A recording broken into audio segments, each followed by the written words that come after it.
Alrighty. Cubs win the NLCS. Yeah. And that's about it. Yay, good job. Alright, video's over. Point of me making this video is, didn't make postseason predictions video this year. Actually, I did. I tried twice.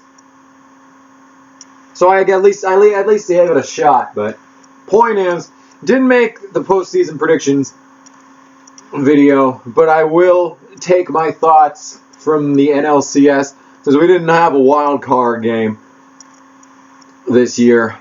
So that was good. That was good. That was a lot of weight off of my shoulders personally. When everything rides on one game, it gets a little bit intense. What was I even gonna say in this video? We come a long way from getting swept in 4 games. Swept by the Mets last season, and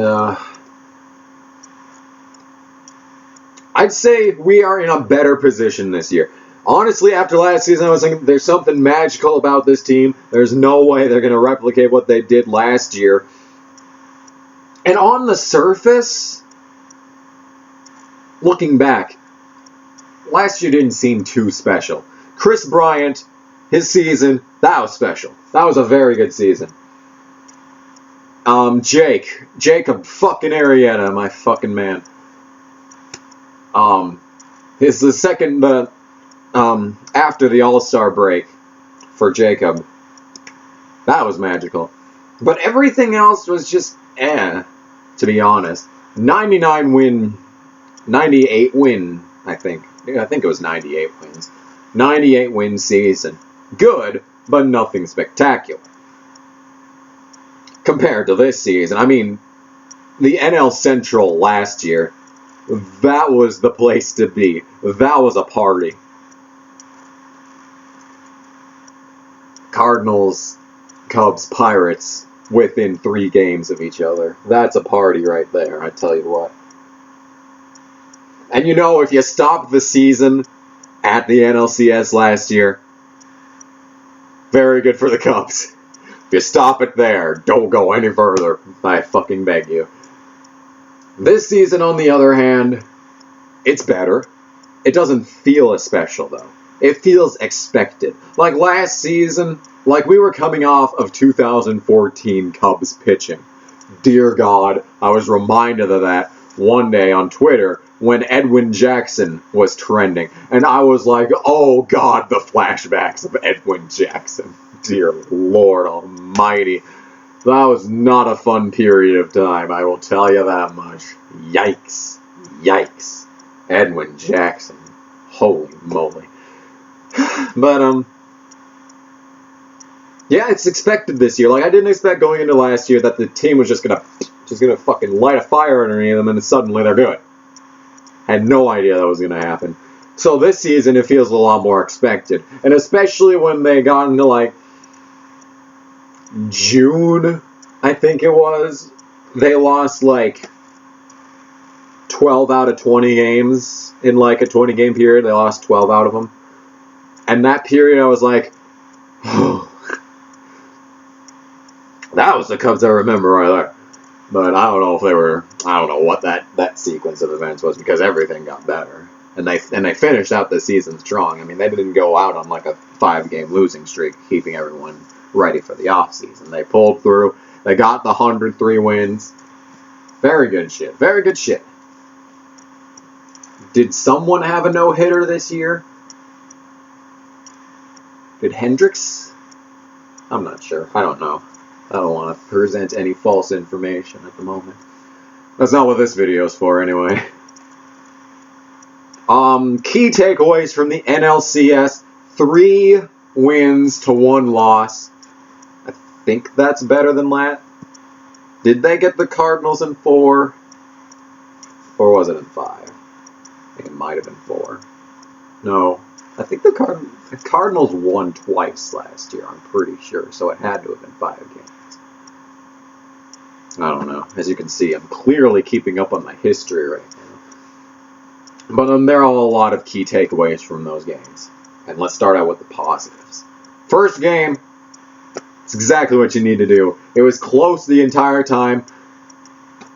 Oh man, that first game, I want to say it was great because we shut them out. Problem is that it took until I think the 8th for the Cubs to score a single point. That's not okay. They gotta strike quicker. They gotta strike way quicker. But at least they won the first game. Second game, that one's a bit of a blur. I think that one was a dominating win, so not much to remember. So I don't remember game 2. I might not have actually watched it live, but well, I don't know. I'm not going to talk about game 2 because I don't remember. Game 3. Game 3 is one that I want to focus on because started out looking a little rough.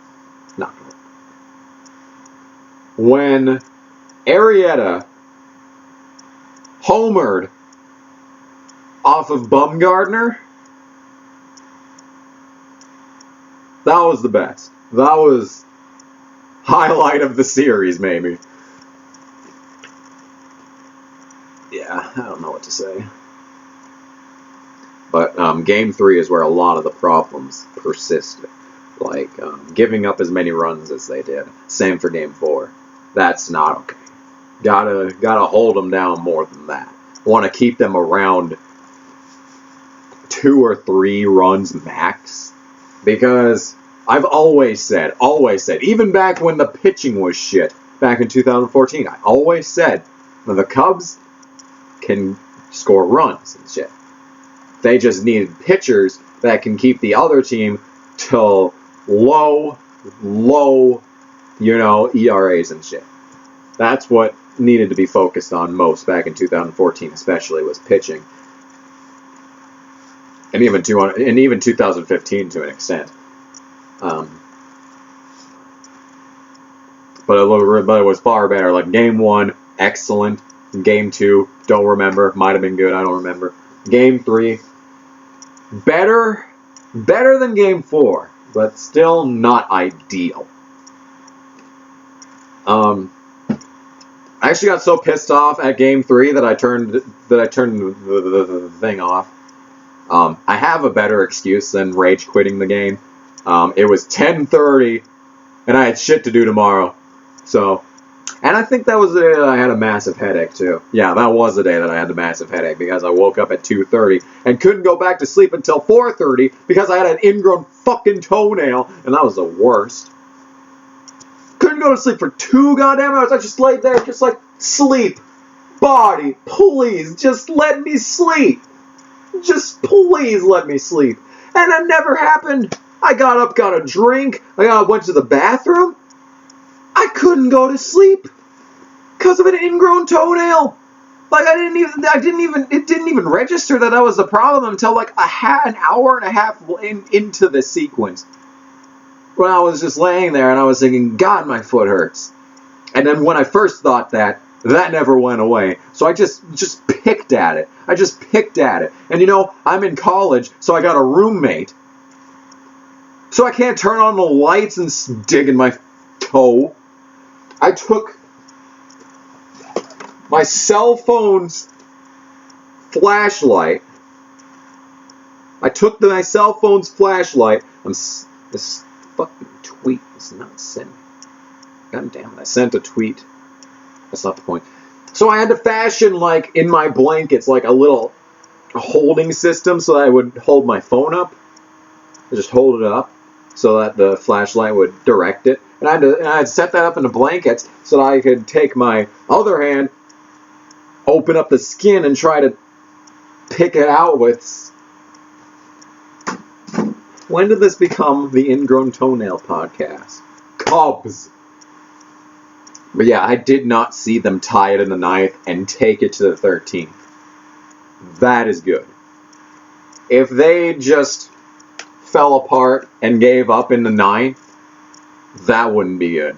But that 13, the 4 extra innings, That is what's going to take them. That's what's going to take them to the World Series, because that's the never say die attitude that they had in the fourth game. Oh, the fourth game. Fourth game was great. Watched the whole thing while playing Civilization, but listening to it. And it got to the point like around the 7th, and then the Giants started getting all those runs, and I was like, yep, just like last year. Pulled the wool over our eyes once again, Chicago. Good job. But I didn't shut it off, because even in the back of I have no hope.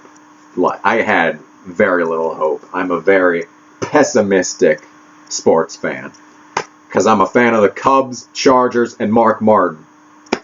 Do you blame me for being a little, pessimistic? It helps fade the pain when the inevitable failure occurs. So, of course, I was a little pessimistic, but I was like in the back of my mind, like they took it into the ninth, and I'm thinking, there's a chance. And lo and behold, biggest comeback in NLCS history. Good job, Cubs. And then Chapman. If it weren't for Arrieta, Chapman would be my favorite guy on the team. He is absolute monster on the plate. Fantastic choice there, Joe. I don't know what else to say. Game 4 is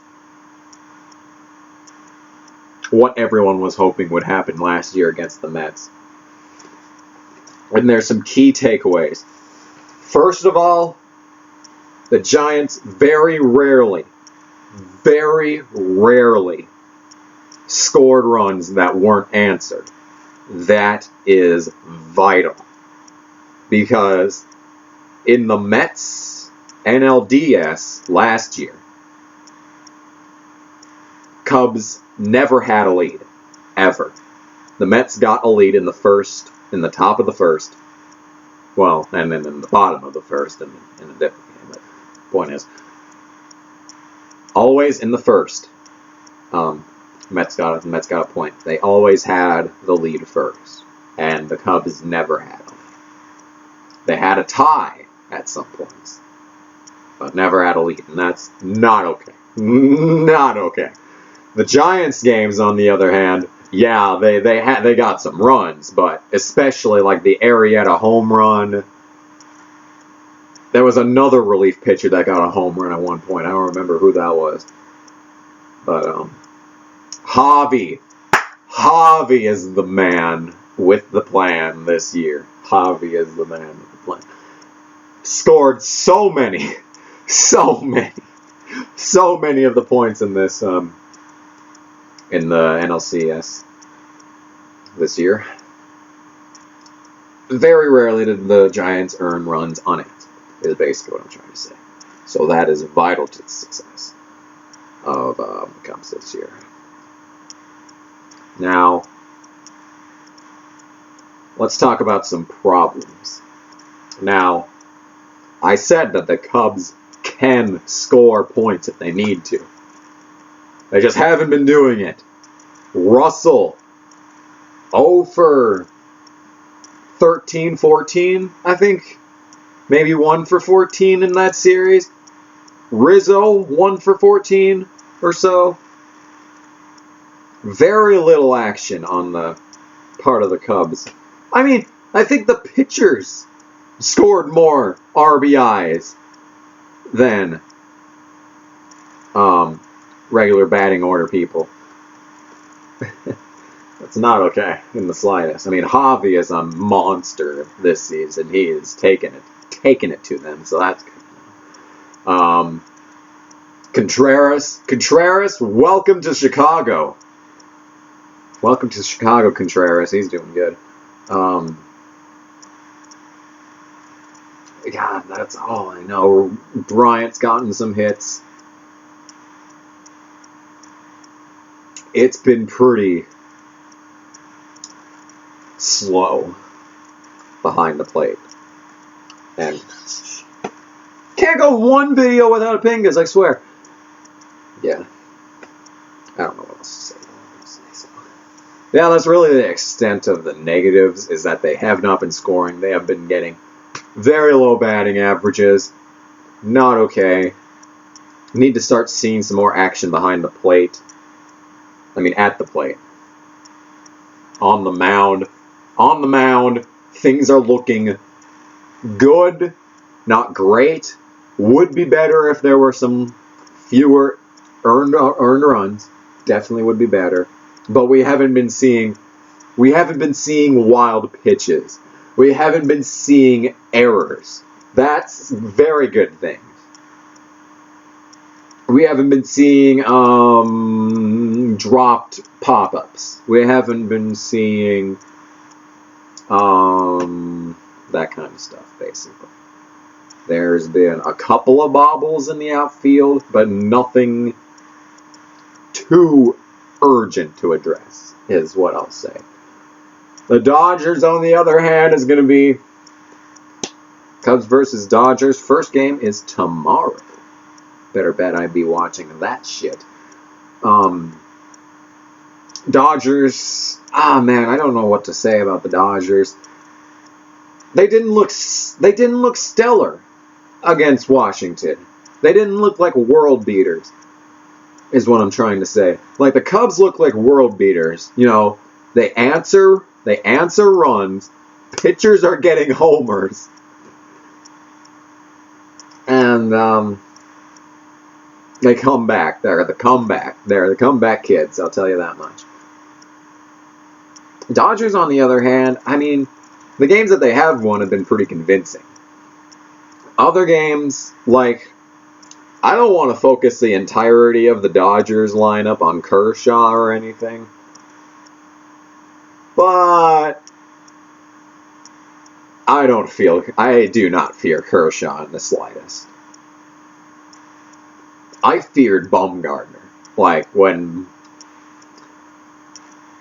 I wanted the Cubs to face the Mets in the CS, because fuck the Mets, and I wanted to see them beat the Mets, but I was really worried when the Giants were the ones that moved on, because Bumgarner crushed my dreams in 2014 because the even year bullshit, hashtag copyright trademark, even year bullshit, but I was fearing Bumgarner, but Kershaw, I mean, it was rain or shine with Kershaw versus the Nationals. He'd either have a really good game or the batters would carve him up. Game 4 comes to mind.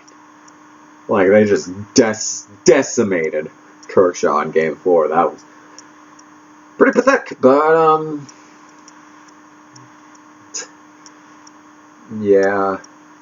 I'm not so sure about the lineup for the Dodgers. No one really pops out at me as a stud. I thought I saw Chase Utley on the team. I thought for sure he was with the Padres, but he might have gotten traded. I don't know. But if so, he'd probably be the only person I'm concerned about, you know, just glancing at the lineup. But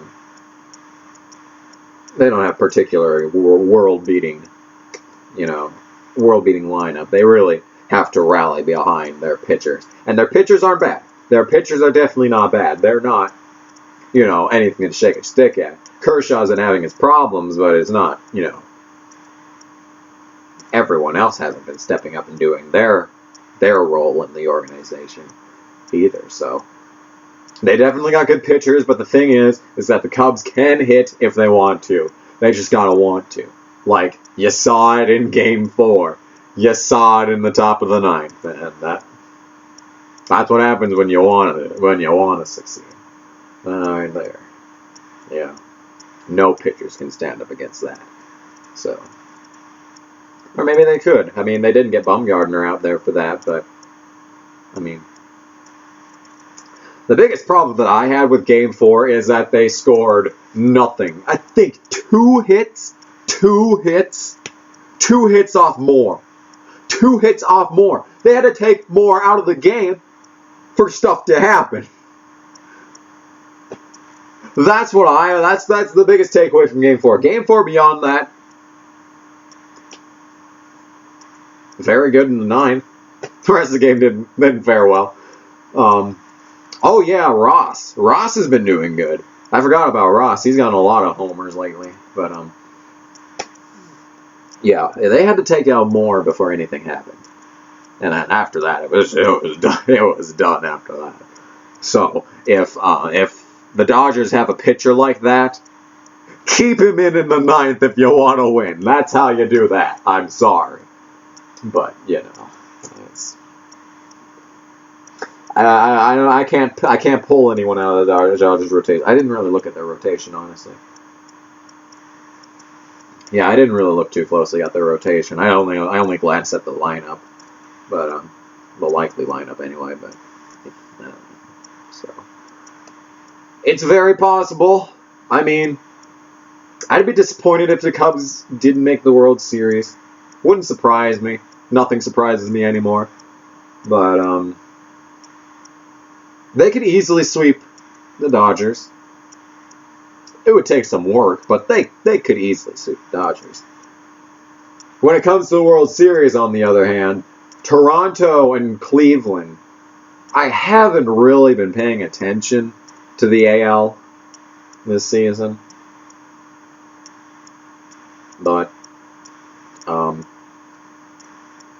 I wouldn't want to face Toronto. Toronto has a way of putting a mediocre season into an excellent postseason, and we saw that last year. Some of the games were ugly, but they made it pretty far last year. And this season isn't even that bad either. It's just, yeah. That's just it, honestly. Cleveland, on the other hand, they look like the stronger team on that side. Wouldn't be surprised if they sweep Toronto, but I also wouldn't be surprised if Toronto put up a fight. I think it's going to come down to the rotation for Toronto, because Cleveland's been carved. They carved up. Who did Cleveland face? Who did Cleveland face? Who did Cleveland face? I know this. Who did they face? I don't remember. Toronto played against the Rangers, and I don't remember what Cleveland played against. But they were carving them up. Like at one point, I think game 1 for Cleveland, they were up like 6-0 at one point. So, yeah. So, I think that's the extent of this video. Washington did not advance. I was hoping that Chicago could play the Nationals because I wanted to see them kick Daniel Murphy's face into the ground. Fuck Daniel Murphy. Yeah. It's gonna come down to the pitchers, I'm gonna say.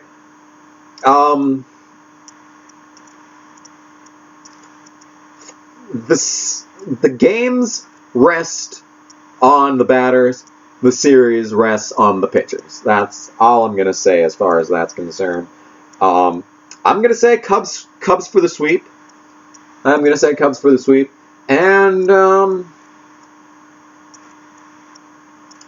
going to say Cleveland beats Toronto 4-2. 4-2. So, yeah. That's where I stand. World Series, Cleveland versus Chicago, the Battle of the Seas.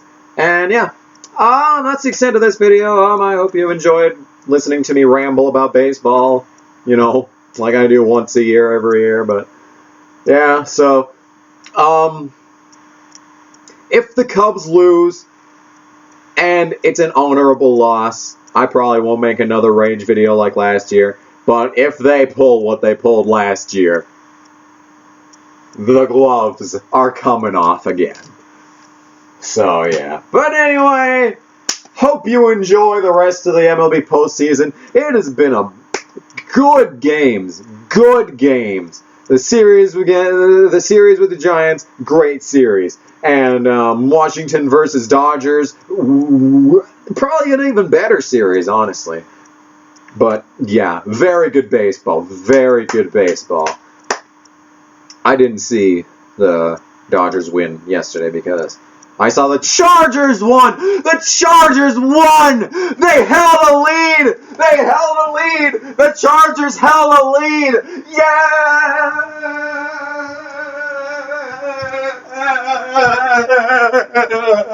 Yes! The Chargers held a lead. The Chargers held a lead, and it was on Thursday Night Football where people were watching it. They saw the Super Bowl champions fall to the Chargers. Why aren't they 5-1? They should be 5-1, but the defense sucks, so they're not 5-1. So yeah, once baseball season's over with, it's time for some Chargers action.